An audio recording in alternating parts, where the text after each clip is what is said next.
What happens when a ghost becomes a person? For 10 years, Amelia Davenport was a ghost in her own life, an invisible wife to the billionaire titan, Arthur Davenport. She was the quiet shadow at his side, the polite nod at his gallus, the woman he hadn't truly seen in a decade.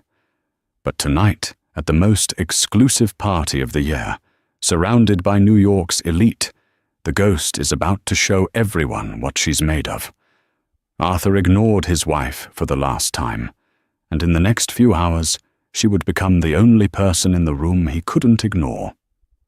The morning sun sliced across the Italian marble floor of the Park Avenue penthouse, illuminating dust motes dancing in the sterile, silent air. The apartment, occupying the entire 80th floor, had panoramic views of Central Park, but Amelia Davenport only ever saw the reflection of her own gilded cage. Across the vast 10-foot slab of black granite that served as a breakfast table, Arthur Davenport, her husband, was not eating. He was, as always, consuming information, his steel blue eyes scanning the Wall Street Journal on one tablet, while a Forbes article glowed on another. "Amelia," he said, not looking up. His voice was a low baritone, the kind that sealed billion-dollar deals and dismissed subordinates. "The car will be here at 7 for the Morgan Gala. Don't be late." Amelia stirred her lukewarm tea. "Good morning to you too, Arthur."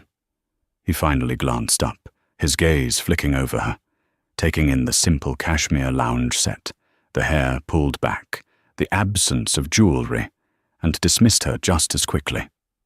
"Wear the sapphires. The Cartier set from the Geneva trip. The Minister of Finance will be there, and I want his wife to see them." He wants her to see the jewelry, not me, Amelia thought, the familiar, cold ache settling in her chest. She was a mannequin, a walking display case for his wealth. "Of course," she murmured. Arthur's phone buzzed, a sharp, angry sound. He snatched it up. "What? No, Shaw can't have that bid. I want the waterfront property. I don't care what you have to pay. Liquidate the transport stocks if you have to. Just get it done." He listened, his jaw tightening. "And find out who this AH Capital is. They've been a thorn in my side for 6 months. They outbid us on the Apex building and the biotech patent.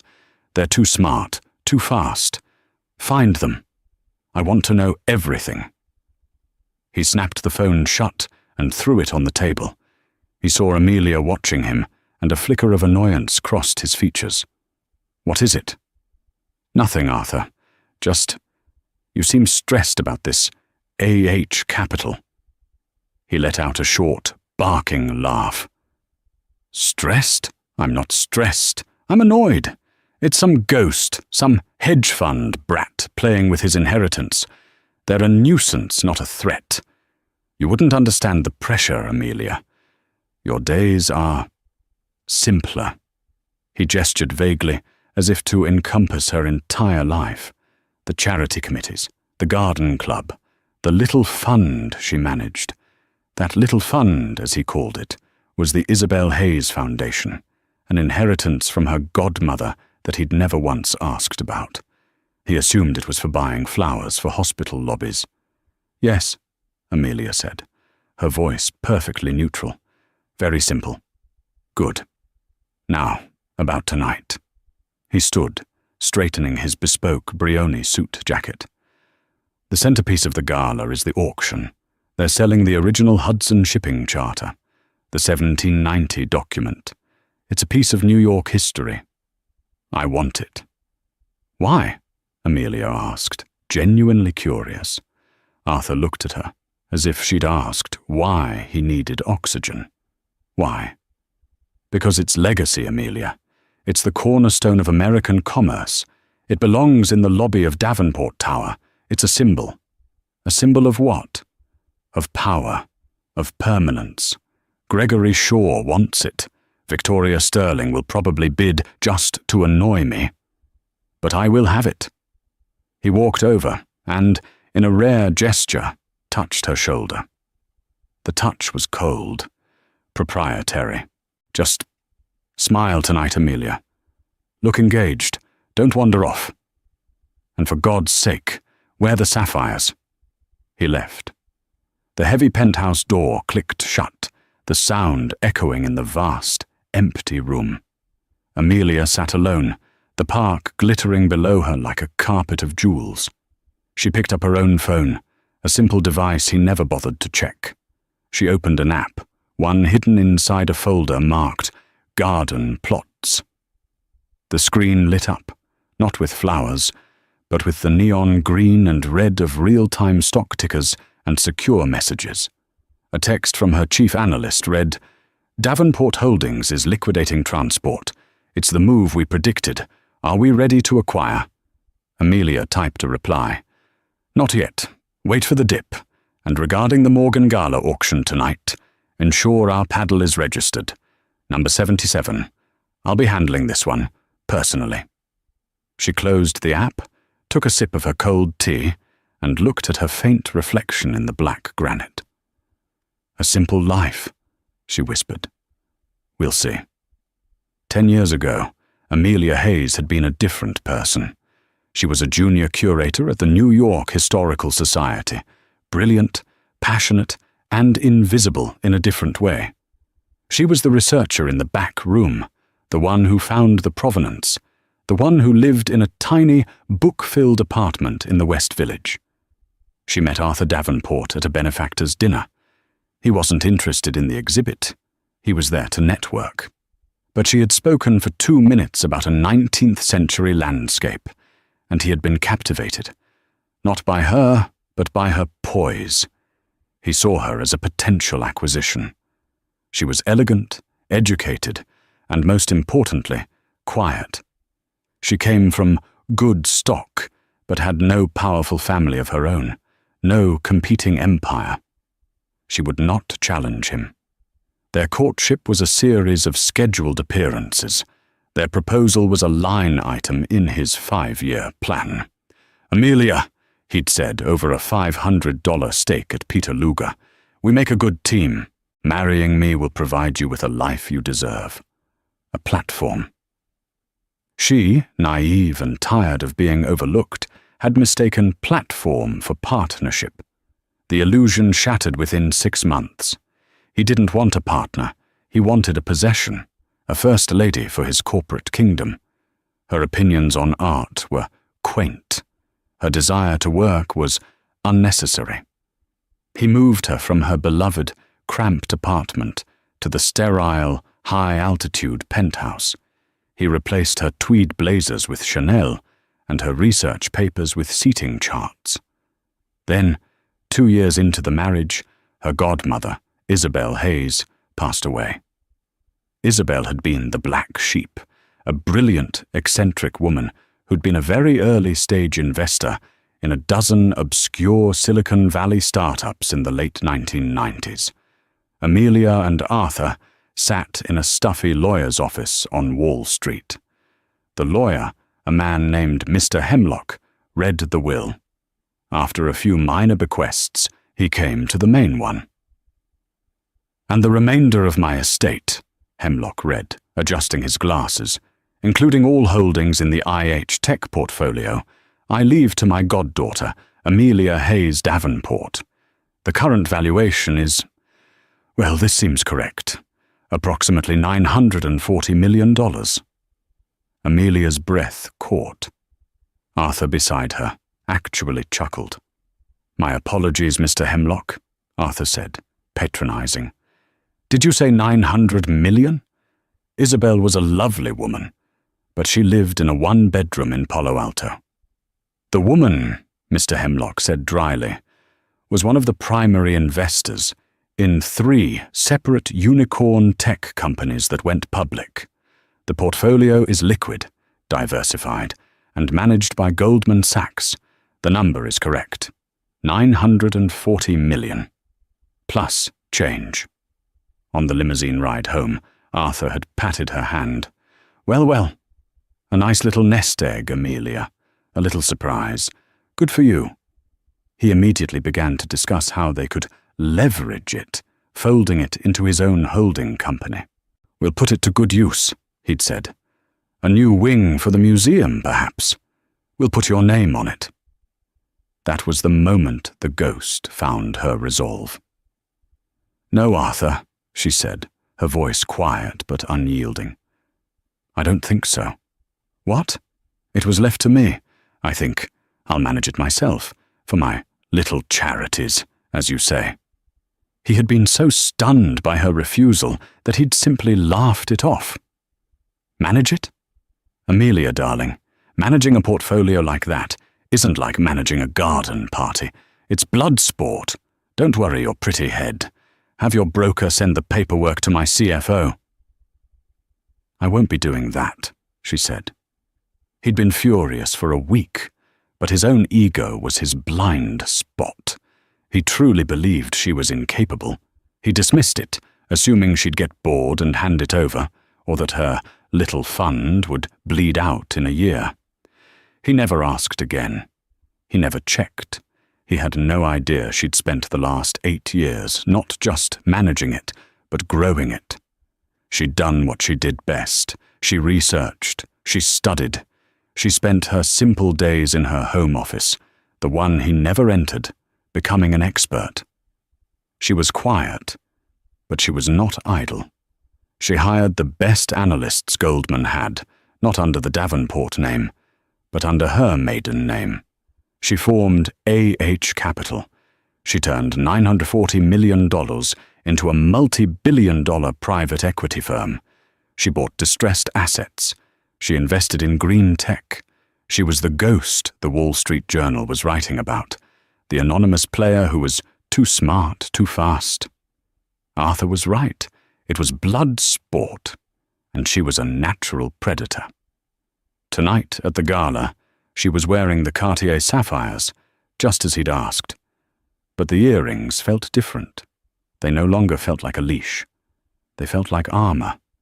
The Morgan Library and Museum was a fortress of Gilded Age splendor. Its McKim, Mead and White architecture, a testament to old money and intellectual power. Tonight it was flooded with the new. Limousines, from Rolls-Royce Phantoms to electric Lucid Airs, deposited the 1% onto the illuminated pavement of Madison Avenue. When Arthur and Amelia Davenport arrived, the flashbulbs were blinding.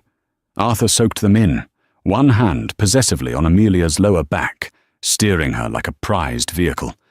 He was magnificent in a bespoke Tom Ford tuxedo, a Patek Philippe 157G glittering on his wrist.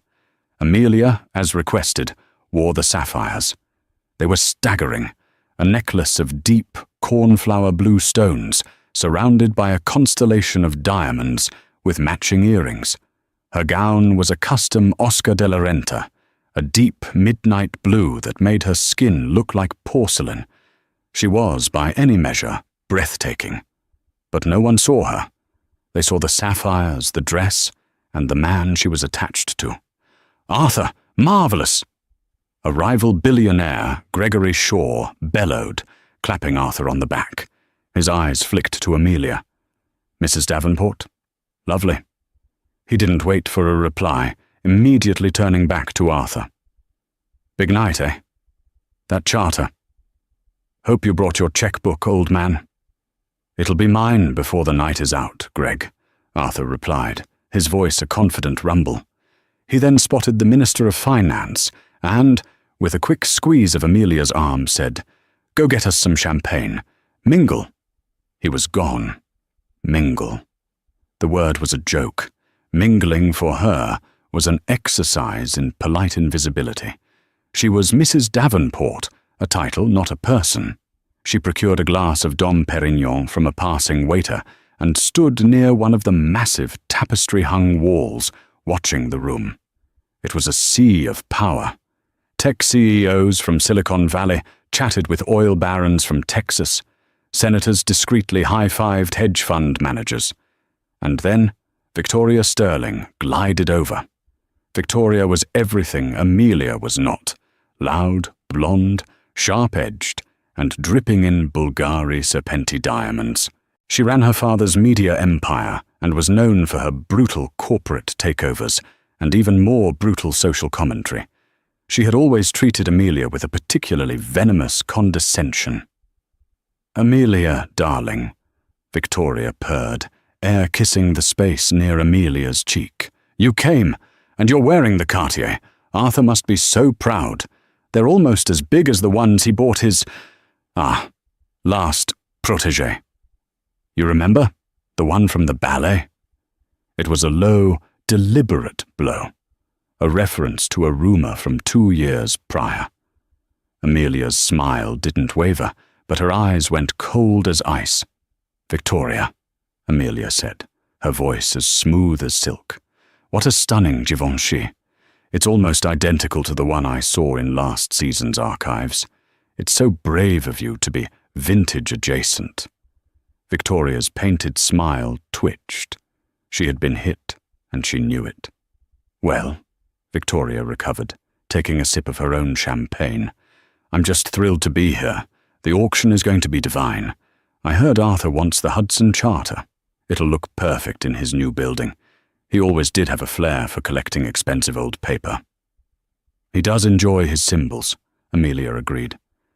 "He's all action, isn't he?" Victoria's eyes scanned the room, landing on Arthur, who was laughing boisterously. "That's what I admire. Power. Real, tangible power. Not everyone is built for it. Some people are just built to decorate." She let the insult hang in the air, then smiled brightly. "Now, if you'll excuse me, darling, I see someone important. Try not to get lost in the curtains."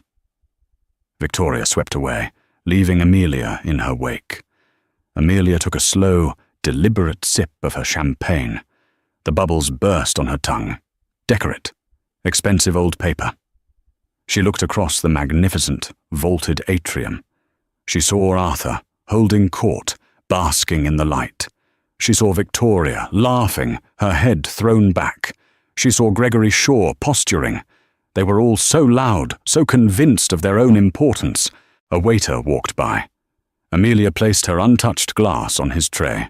She glanced at her own Patek Philippe, a simple, elegant Calatrava he'd never noticed she owned. It was 8:45 p.m. The auctioneer, Julian Croft, was tapping the microphone on the podium at the front of the room. He was a distinguished man from Sotheby's, known for his wit and his ability to coax millions from tight-fisted billionaires. "Ladies and gentlemen," Julian's voice boomed, "if you would please take your seats. The auction is about to begin." Amelia did not take the seat reserved for her at Arthur's table. Instead, she moved. She slipped through the crowd to a small, reserved alcove table near the back of the room. It was slightly shadowed, offering a clear view of the stage, but difficult to see from the stage. Waiting on the table was a small, black-lacquered sign. It read, "Reserved," and next to it, resting on the white linen, was a single, discreet bidding paddle. Number 77. The room settled into a hushed anticipation. The first few items went quickly. A week on a private island, a custom Rolls-Royce, a walk-on role in a blockbuster movie. The bids were high, the applause polite. This was the appetizer. Then Julian Croft's demeanor shifted. The lights dimmed slightly, and a single, temperature-controlled glass case was wheeled to the center of the stage. Inside, resting on dark velvet, was a single sheet of vellum, covered in elegant, faded script. "And now, ladies and gentlemen," Julian said, his voice dropping to a reverent hush, "the item we have all been waiting for. The original 1790 Hudson Shipping Company Charter. This document, this is New York. This charter, signed by Alexander Hamilton himself, financed the first trade routes that would make this city the capital of the world. It is quite simply the birth certificate of American commerce." A murmur went through the crowd. "It is a piece of history," Julian continued. "A symbol, if you will, of vision, of legacy, and of power. He looked directly at Arthur Davenport's table. "We will open the bidding for this priceless artifact at $5 million. Arthur's hand went up immediately. "$5 million, he said, his voice projecting easily across the room. "I have $5 million from Mr. Davenport," Julian acknowledged. $7 million, Gregory Shaw called out from 2 tables over. "8, snapped Victoria Sterling, flashing a brilliant, competitive smile at Arthur. She wasn't trying to win. She was trying to make him pay. $10 million, Arthur said, his voice flat, bored. He was ending this. $10 million from Mr. Davenport. Do I hear 12? Victoria, looking pleased, let it go. Gregory Shaw, however, leaned forward. $12 million. 15, Arthur said instantly, without blinking. He picked up his water glass, a signal of casual dominance. 15 million, Julian said, his eyes scanning. A remarkable sum. 15 million going once, going twice. A hand went up in the back of the room, a hand holding paddle number 77. "I have 16 million, Julian announced, a note of surprise in his voice. 16 million from the holder of paddle 77. Arthur, who had been about to take a sip of water, paused. He looked around, frowning. Who was it? He couldn't see the alcove clearly. He assumed it was an agent for a Saudi prince or a new tech baron from Austin. A nuisance. 20 million, Arthur declared, raising his voice. The alcove was silent for a beat. Then, paddle 77 went up again. 21 million, Julian said, his voice gaining excitement. Arthur's jaw tightened. 25, paddle 77. 26. The room was now dead quiet. This was no longer a polite auction. It was a duel. The pretense of charity was gone. This was about ego. $30 million, Arthur said, his voice like granite. He was standing now. He stared toward the back of the room, trying to pierce the shadows. Let's finish this. The entire room turned to look at the alcove. Paddle 77 rose again, slowly, deliberately. 31 million, Julian said, his voice practically singing. The bid is 31 million. Who the hell is that? Arthur hissed to his table. No one knew. 31 million. Going once. 35, Arthur roared. A collective gasp went through the room. The price was now astronomical, far beyond the document's historical value. This was purely personal. Arthur was red-faced, breathing heavily. He was the king. He would not be challenged by some ghost in the shadows. He stared, waiting for the paddle. It did not go up. A slow smile spread across Arthur's face. He had won. He had broken them. 35 million, Julian Croft said, his eyes on the alcove. Going once, going twice. The paddle went up. 36 million. Arthur looked as if he'd been slapped. You. He was speechless. Arthur, his CFO, seated beside him, whispered, That's well over the agreed valuation. Let it go. I will not, Arthur seethed. He was trapped. If he backed down now, in front of Gregory Shaw, in front of Victoria, in front of everyone, he would look weak. He was being toyed with. 40 million, Arthur said. His voice was hoarse. 40 million dollars. He had thrown down the gauntlet. He was daring them to cross it. The room held its breath. Paddle 77 went up. 41 million, Julian said, almost gently. 42, Arthur stammered. Paddle 77. 43. 44, paddle 77. 45. Arthur Davenport stood there, his hands clenched into white fists on the table. He looked at Gregory Shaw, who was watching with undisguised amusement. He looked at Victoria Sterling, whose mouth was a perfect O of shock. He was beaten. He knew it. The ghost in the shadows had deeper pockets, or bigger nerve, than he did. He slumped back into his chair, a sharp, defeated gesture. Done. The silence was deafening. Julian Croft let the moment hang, then raised his gavel. $45 million. Going once, going twice. Sold. For $45 million to the holder of paddle number 77. The room erupted in applause. Arthur sat, frozen, his face a mask of white-hot rage and humiliation. "Who is it?" he demanded to the room at large. "Who is paddle 77? The applause continued, a rolling wave of thunder in the grand hall. Arthur Davenport remained seated, his knuckles white on the table. He was a man who defined his world by winning and losing, and he had just lost, spectacularly and publicly, to an unknown. His eyes were fixed on the back of the room, on the shadowed alcove where his conqueror sat. "A new record," Julian Croft announced, beaming from the stage. "A truly historic moment for the Morgan, and a stunning show of philanthropy. The room is buzzing. Everyone wants to know. Who is this incredibly generous and decisive bidder?" Arthur pushed his chair back, ready to stand, to walk back there and confront whoever it was. He didn't care about decorum. He needed to see the face of the person who had just humiliated him. "And I have wonderful news," Julian continued, raising a hand to quiet the room. "The winning bidder is not an anonymous proxy or a foreign fund. In fact, they are someone you all know, or perhaps someone you think you know."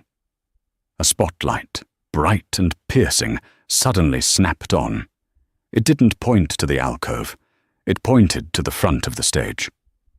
"Ladies and gentlemen," Julian said, "the winning bidder, the principal of the firm that just secured the Hudson Charter for $45 million, is the founder of A.H. Capital." Arthur froze. A.H. Capital. The name was a thunderclap. His secret rival, the ghost that had been thwarting his company for months. He scanned the crowd wildly. "Where are they? Show me this A.H." "Please, would you join me on stage?" Julian asked, extending a hand. And from the alcove a figure emerged. The figure moved with an unhurried, impossible grace.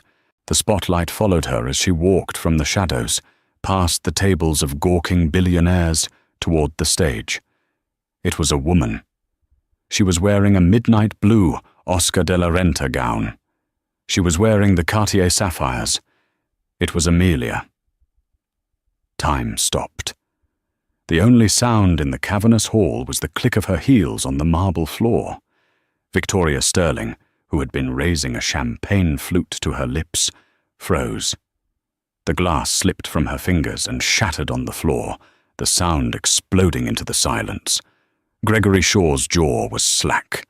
Arthur Davenport did not move. He simply stared, his brain refusing to process the image. This was a joke, a prank. It was impossible. This was Amelia, his wife, his quiet, simple, decorative wife. She reached the stage and took Julian Croft's offered hand, stepping up to the podium. She stood there for a moment, bathed in the white light, looking out at the sea of stunned, famous, powerful faces. She looked, for all the world, like she belonged there. Julian, clearly in on the secret and relishing the drama, handed her the microphone. "Amelia?" Arthur's voice cracked. It was a pathetic, small sound. "Amelia, what is this? What in God's name are you doing? Get off the stage!" Amelia's eyes found his across the room. She held his gaze. Her expression was not triumphant, not angry. It was calm. It was the look of a CEO about to address her board. She tapped the microphone. A soft thump echoed through the speakers. "Good evening," she said. Her voice was clear, steady, and amplified. It was the same voice she used to ask him if he wanted coffee, but now it held an authority that chilled the blood. "For 6 months," Amelia began, her voice resonating with a clarity that no one in that room had ever heard from her. "Many of you have been wondering about a new player in the market, a firm called A.H. Capital." She paused, letting the name hang in the air. Arthur was trying to stand, but his legs seemed to have forgotten how. A.H. Capital, Amelia continued, was responsible for the acquisition of the Apex building, the one Mr. Shaw. She nodded politely at Gregory, who flinched, was so certain he had secured. We were also the firm that acquired the patents for the K-Biotech firm, a move the Wall Street Journal called aggressively brilliant. She smiled, a small, tight smile. I've been called a ghost, a nuisance, a hedge fund brat. The truth is far simpler. Her eyes locked back onto Arthur's. His face was a canvas of white-hot confusion and dawning horror. A.H. stands for Amelia Hayes, she said. My name. The name I was born with. A.H. Capital is my firm. I am the principal. I am the founder. And I am the CEO. The silence in the room was absolute. It was so total that you could hear the faint hum of the air conditioning.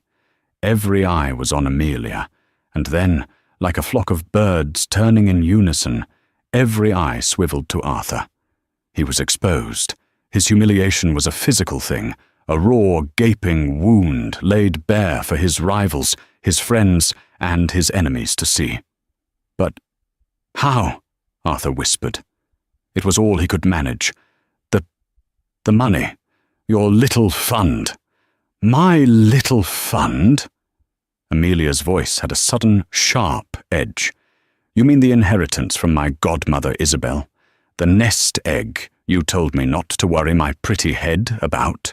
The one you dismissed as flower money? She let his own words hang him. You, Arthur, taught me a valuable lesson, she said, her voice softening, which was somehow more terrifying. You taught me that in your world, you are either a shark or you are chum. You taught me that power is the only thing men like you respect. You taught me that legacy is the only game worth playing. You were so busy looking for rivals on your own level, you never, ever thought to look beside you. She walked to the glass case containing the Hudson Charter. She placed a hand on it. Arthur wanted this charter for his lobby, she announced to the crowd. A symbol, he called it. A trophy to gather dust and impress investors. He believes history is something you own. She turned back to the audience. I believe history is something you share. Which is why, she looked at Julian, who nodded. I, on behalf of A.H. Capital, will not be taking possession of this document. What? Arthur finally found his voice. You're giving it to me. He looked confused, a flicker of hope in his eyes. Amelia's gaze was withering. It was the look a scientist gives a failed experiment. No, Arthur, she said. I'm donating it. Tonight, it will be given to the New York Historical Society, where I used to work, where it can be studied, preserved, and seen by the public, where it belongs. A second wave of gasps, this one followed by a spontaneous, thunderous wave of applause. This wasn't just a power move, it was a class move. She hadn't just outbid him, she'd outclassed him. She had turned his symbol of permanence into a monument to his own irrelevance. Victoria Sterling was as white as the tablecloth. Gregory Shaw was actually smiling, a smile of pure, unadulterated respect for the woman who had just checkmated the king. Amelia looked one last time at her husband. He was no longer the Titan. He was just a man, an old, angry, and very, very small man. You see, Arthur, she said, her voice now quiet, just for him, but still carried by the microphone. You were right. My life was simple. It gave me so much time to think, to plan, to build. She set the microphone down on the podium. She nodded once to Julian Croft. Thank you all for a lovely evening, she said. And with that, Amelia Hayes Davenport, CEO of A.H. Capital, turned and walked off the stage, leaving her husband alone in the wreckage of the world he had built. Amelia did not return to the table. She did not look back. She walked with a straight spine and a steady pace, not towards the exit, but towards the museum's main rotunda, where the director of the New York Historical Society was standing, his face a picture of ecstatic disbelief. She went to him and shook his hand. Behind her, the party had fractured. The applause for her donation died down, replaced by a furious, electric buzzing of whispers. No one was looking at the stage anymore. All 300 pairs of eyes were fixed on one person, Arthur Davenport. He sat motionless, paralyzed. The spotlight on the stage had been turned off, but he felt as if 1,000 suns were burning him. He could hear the whispers. His own wife. A H, capital, all this time. 45 million, just to donate it. My God.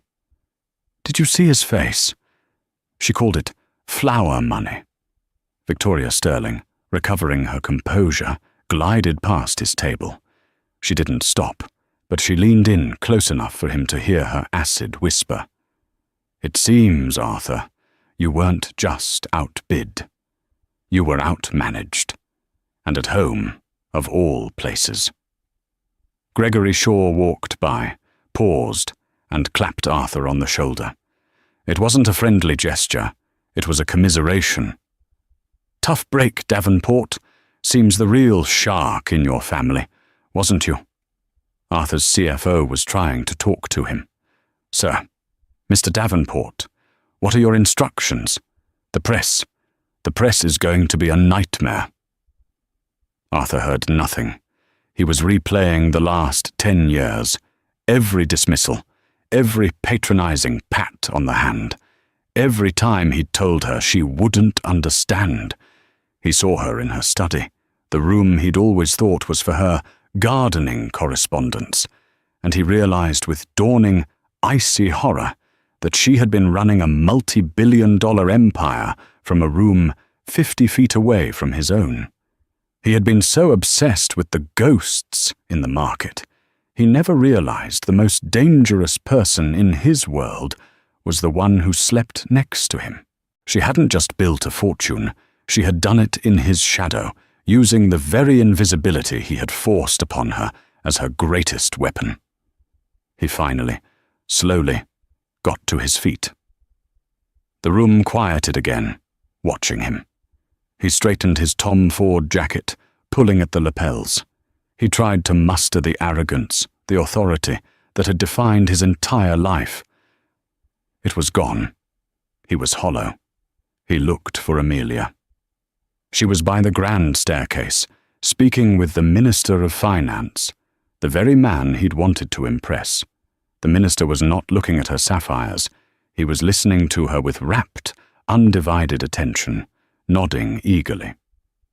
As Arthur watched, the minister laughed at something she said and shook her hand vigorously. She smiled, a real, genuine smile that lit up her entire face. It was a smile he hadn't seen in a decade. She had done more than stun the party. She had rewritten the narrative. She was no longer Mrs. Davenport, the invisible wife. He was now Mr. Davenport, the invisible husband.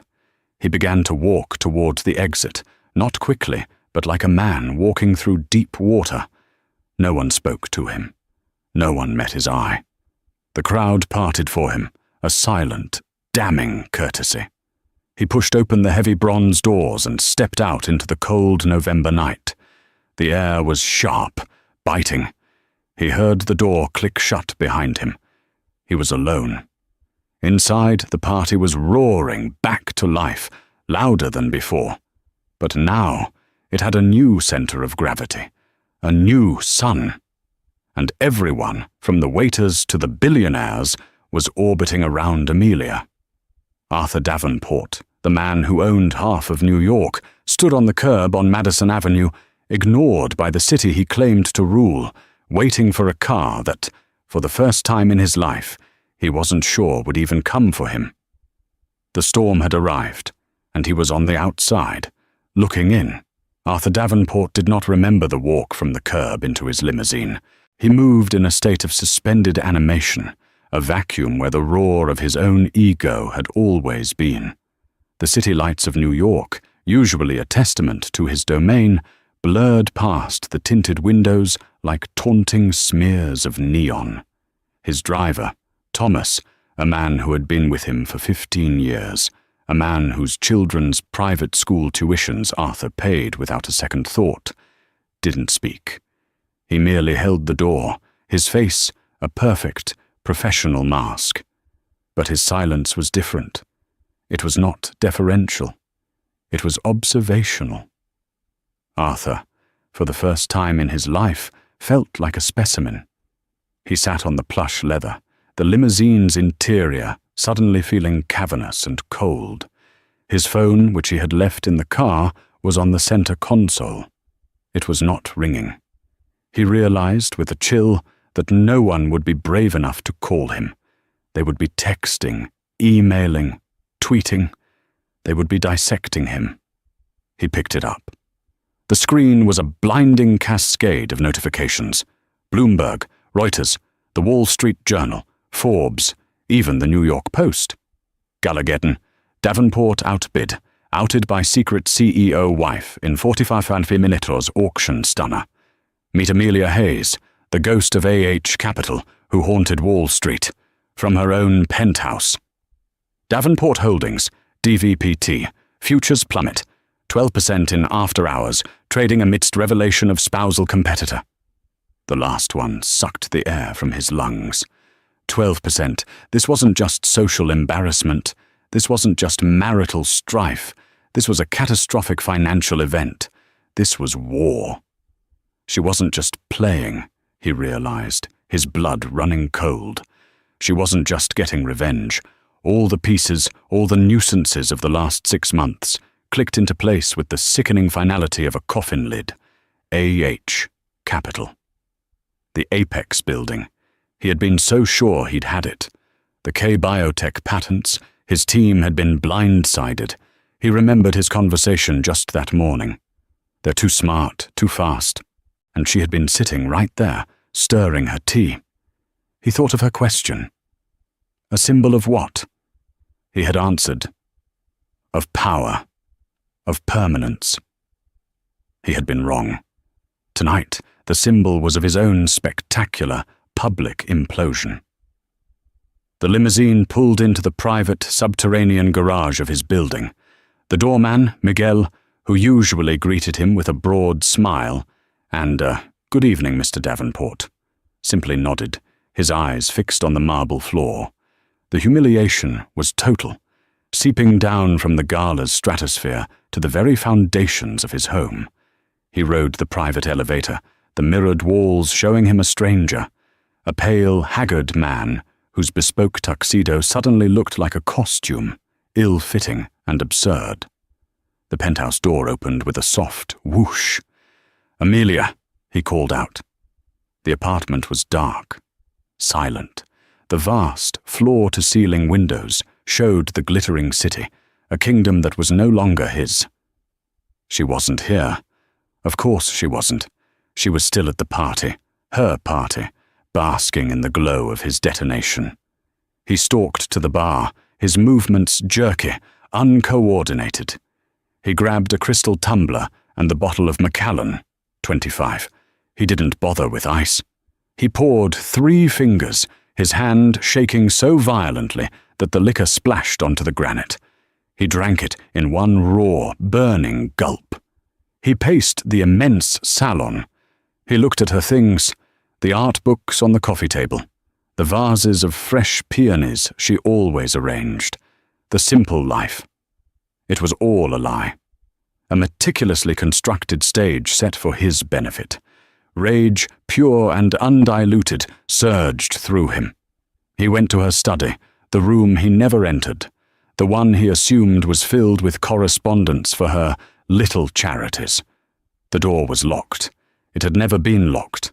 In 10 years, nothing in his house had been locked from him. This, more than the auction, more than the headlines, felt like the ultimate transgression. "My house," he seethed. "My goddamn house." He remembered a master key, one he'd had made for every door, hidden in his own office. He retrieved it and jammed it into the lock. He threw the door open, expecting to find, he didn't know, diaries, letters. He found a command center. It was not a study. It was a trading floor. 6 glowing monitors were arranged in a semicircle on a custom desk. A dedicated Bloomberg terminal hummed in the corner. In a closet, where he assumed she kept stationery, was a rack of blinking servers and a dedicated high-speed fiber optic line. Secure phones, multiple keyboards, and stacks of data analytics reports littered every surface. He was standing in the nerve center of AH Capital. He stumbled forward, grabbing a sheet of paper from a printer tray.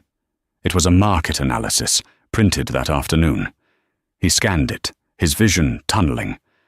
Davenport Holdings, DVPT, Q4 exposure analysis. He read the bullet points, each one a nail in his coffin. Over-leveraged in transport sector, highly vulnerable to a short. Apex bid is purely ego-driven. Primary valuation is 20% lower. Cash flow reliance on Shanghai port lease is a critical weakness. And then at the bottom, in her neat, elegant cursive, he will have to liquidate transport to cover the gala auction, initiate acquisition of T Logistics bonds at market open. He dropped the paper. He understood. She hadn't just overheard him that morning saying he'd liquidate the transport stocks. She had caused it. She had been squeezing his other assets for months, a silent predator, forcing him into a corner where liquidating that stock was his only option. She hadn't just reacted to his plan. She had written it. This wasn't revenge, this was an execution. Meanwhile, back at the Morgan Library, the atmosphere had transformed. The moment Arthur had walked out, the shocked silence erupted into a deafening roar of conversation. Amelia Hayes, who had spent a decade as a ghost, was now the only person in the room. She was no longer standing alone. A crowd had formed around her, a dense circle of the most powerful people in America. "Ms. Hayes," Gregory Shaw said, muscling his way to the front. His face, usually florid and arrogant, was alive with a new, sharp respect. "Gregory Shaw, well, goddamn, that was the single greatest corporate play I have ever seen, inside a boardroom or out. The Apex deal. You got it for a steal. I was a fool." "You were bidding on speculation, Mr. Shaw," Amelia said, her voice cool and steady. "I was bidding on the zoning variance I knew would be approved." Shaw's eyes widened. "How could you know that?" "Because my firm funded the Green Initiative for that district," Amelia replied simply. "I've been working on it for 18 months. The building was just the final piece." Shaw stared at her. "I've been trying to get a waterfront development project off the ground for 2 years. Arthur was in on it. But, frankly, Miss Hayes, I'd rather partner with you. Would you be open to a meeting?" "Have your people call my people," she said, a line she had dreamed of saying for years. Before he could reply, Victoria Sterling slithered in, her Givenchy dress shimmering. Her face was a brilliant mask of forced pleasantry, her eyes burning with a mixture of hatred and desperate opportunism. "Amelia, darling," Victoria purred. "My goodness, it seems I profoundly misjudged. What a secret. And what you did, donating the charter, was simply inspired. So charitable, so clever. We must have lunch. My media group, Sterling Media. Perhaps we could do an exclusive profile. The woman who tamed Wall Street." Amelia looked at the woman who had called her decoration not 2 hours earlier. "Thank you, Victoria. That's a kind offer. I'll have my team check my schedule. Though I'm not sure your audience is a fit for AH Capital's core business of logistics and biotech." It was a perfect, velvet-gloved dismissal. Victoria's smile twitched, but she nodded and slunk away, already calculating a new angle of attack. The Minister of Finance, Charles Kensington, circled back, his demeanour entirely changed. He was no longer a politician making small talk with a benefactor's wife. He was a statesman approaching a peer. "Ms. Hayes," he said, shaking her hand firmly. "I was not exaggerating.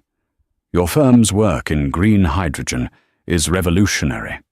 The administration is looking for private partners for the new federal energy initiative. Your name, AH Capital that is, was already on our shortlist. I had no idea.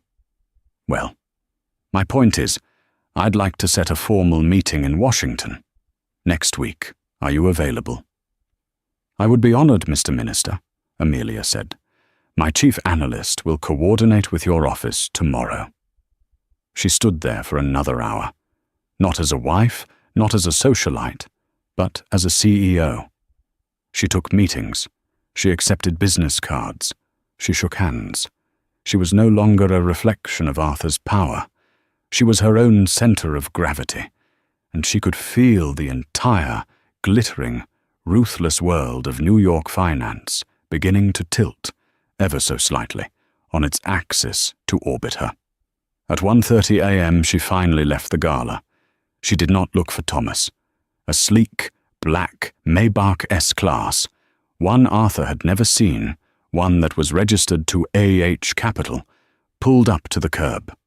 Her own driver, a private security specialist, opened the door. The ride to the penthouse was quiet. She watched the same city lights Arthur had, but to her, they were not a kingdom. They were a portfolio. She rode the private elevator up, her heart beating a slow, steady, powerful rhythm. She was not afraid. She was prepared. She had run this simulation 1,000 times. She entered the apartment. The heavy door clicked shut behind her, the sound echoing in the silence. He was there. He was standing in the middle of the grand salon, silhouetted against the city. The room stank of stale whiskey. He was disheveled, his tie ripped off, his tuxedo jacket crumpled on the floor. In his hand, he was clutching the exposure analysis report from her office. "You," he snarled. The sound was guttural, animalistic. The Titan was gone. This was just a man, cornered and bleeding. "You thieving bitch." Amelia was perfectly still. She slowly, deliberately, reached up and unclasped the Cartier sapphire necklace. The weight of it fell away. This whole time," he was shaking, pointing the crumpled paper at her. "This wasn't investing. You were attacking me, my company, my life." "Attacking? No, Arthur. That's your word," she said, her voice as clear and cold as the marble floor. She walked to the granite table and set the heavy necklace down.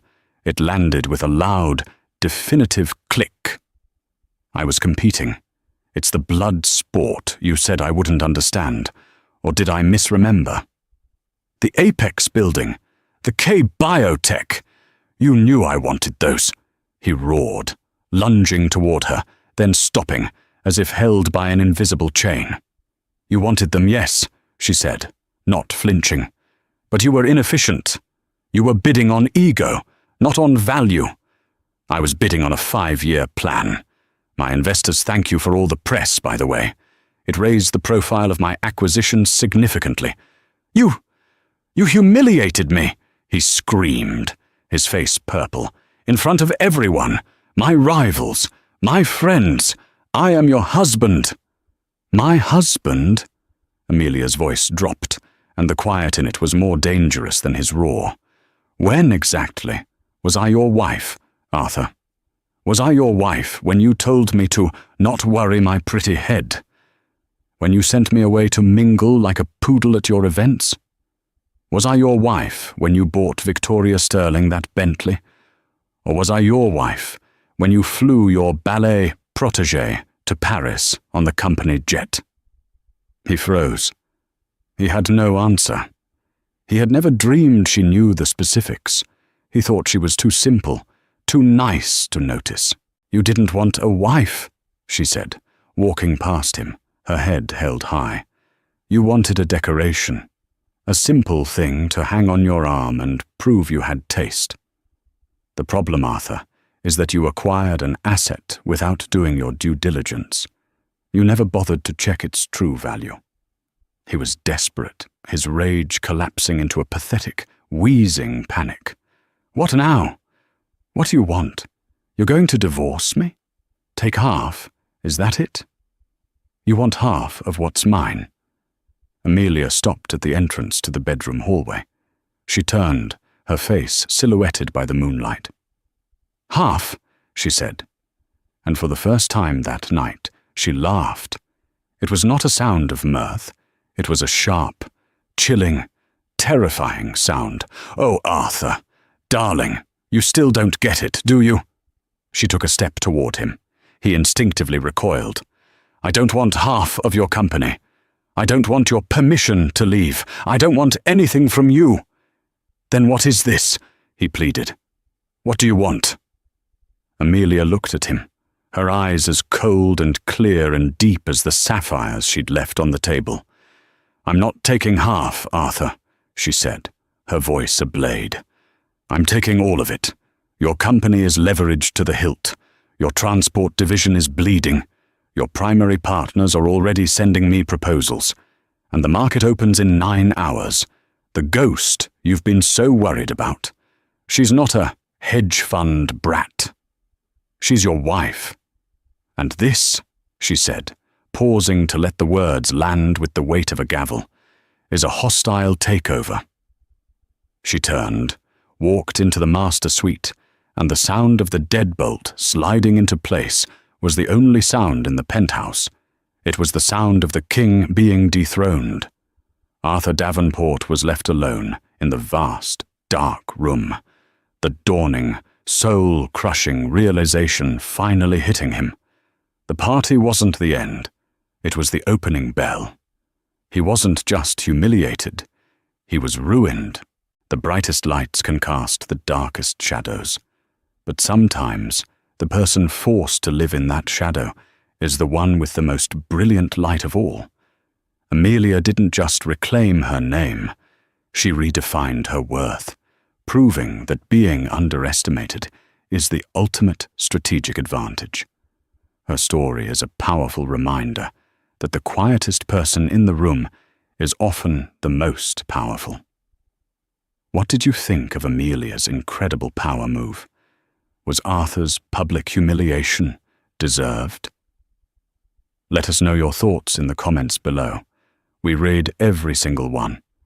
If you enjoyed this story of justice and a stunning transformation, please give this video a like and share it with someone who loves a story where the underdog finally wins. And for more dramatic, real-life stories like this one, be sure to subscribe to our channel and ring the bell so you never miss an update.